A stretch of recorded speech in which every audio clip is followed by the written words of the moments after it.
ತನಿಖೆ ಮಾಡಲಿಕ್ಕೆ first ಗೌರ್ಮೆಂಟಿಗೆ home ಡಿಪಾರ್ಟ್ಮೆಂಟಿಗೆ ಬರ್ದದ್ದೇ ನಾನು, CBIಗೆ ಒಪ್ಪಿಸಿ ಅಂತೇಳಿ ಮುಖ್ಯಮಂತ್ರಿ ಹೇಳಿದ್ದೆ ನಾನು. ಈಗ ಅವ್ರು ಏನು ಪರಿಣಾಮ ಕೊಟ್ಟರು, ನಮ್ಮ ಸಂಬಂಧ ಏನಿಲ್ಲ ಅದಕ್ಕೆ. ಅವ್ರು ಏನು ಬೇಕಾದ್ರೆ ಏನು ತನಿಖೆ ಮಾಡಲಿ, ಇನ್ನಷ್ಟು ಮುಂದುವರಿಸಲಿ ತನಿಖೆ, ಇನ್ನಷ್ಟು ತನಿಖೆ ಮುಂದುವರಿಸಲಿ, ಇನ್ನಷ್ಟು ಬೇಕಾದರೆ ಬೇರೆ ಬೇರೆ ದಾರಿ ಸಂಶೋಧನೆ ಮಾಡಲಿ, ನಮಗೇನು ತೊಂದರೆ ಇಲ್ಲ.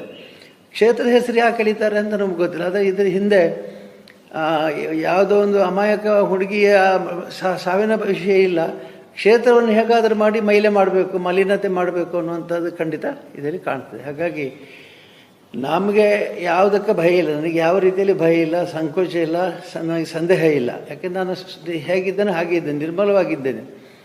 ನಮಗೆ ಬೆಳಿಗ್ಗಿಂದ ಸಂಜೆವರೆಗೆ ಅನೇಕ ಕೆಲಸ ಕಾರ್ಯಗಳಿರೋದ್ರಿಂದ ಯಾವುದು ಮೈಲಿಗೆ ನಮಗೆ ಅಡ್ಡೋದಿಲ್ಲ. ಆದರೆ ಒಂದೇ ಒಂದು ಸಮಸ್ಯೆ ಅಂದರೆ ಅನಾವಶ್ಯಕವಾಗಿ ಯಾಕೆ ಶತ್ರುತ್ವ ಬೆಳೆಸ್ತಾ ಇದ್ದಾರೆ, ಯಾಕೆ ಶತ್ರುತ್ವ ಬೆಳೀತಾ ಇದೆ, ಶತ್ರುತ್ವಕ್ಕೆ ಕಾರಣ ಏನು? ನೀವೆಲ್ಲ ನಿಮ್ಮ ಸಿಬ್ಬಂದಿಗೆ ಕರೆದು ಹೇಳಿ, ಗಟ್ಟಿಯಾಗಿರಿ.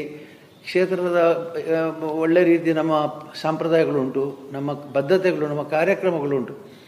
ಮುಖ್ಯವಾಗಿ ದ್ವೇಷ ಇವತ್ತು ಯಾವ ವಿಭಾಗ ತೆಗೀರಿ, ಧರ್ಮಸ್ಥಳದಲ್ಲಿ ಚೆನ್ನಾಗಿದೆ, ಅದು ಹೇಗೆ? ಅದು ನಿಮ್ಮಿಂದಾಗಿ ನನ್ನನ್ನು ದ್ವೇಷ ಮಾಡ್ತಾರೆ. ಯಾಕೆ ಅಂತಂದರೆ ಇಷ್ಟು ಒಳ್ಳೆ ಕೆಲಸ ಇವರು ಹೇಗೆ ಮಾಡ್ತಾರೆ?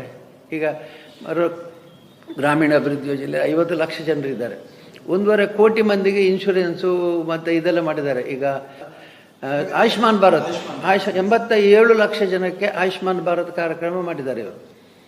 87 ಲಕ್ಷ ಜನಕ್ಕೆ 87 ಲಕ್ಷ ಜನಕ್ಕೆ ಆಯುಷ್ಮಾನ್ ಕಾರ್ಡ್ ಮಾಡಿ ಯಾರಾದ್ರು ಕಾಯಿಲೆ ಬಂದರೆ ಸೀದಾ ಆಸ್ಪತ್ರೆಗೆ ಹೋಗಿ 5 ಲಕ್ಷದವರೆಗೆ ಸಹಾಯ ತೆಗೆದುಕೊಳ್ಬೋದು. ಇದು ಮಾಡಿದೆಯಾರು? ಯೋಜನೆಯವರು. ನನ್ನನ್ನು ದ್ವೇಷ ಮಾಡಿದರೆ ನೀವು ಯಾಕೆ ಮಾಡಿದಿರಿ? ಅದನ್ನು ಹೇಗೆ ಮಾಡಿದ್ರಿ?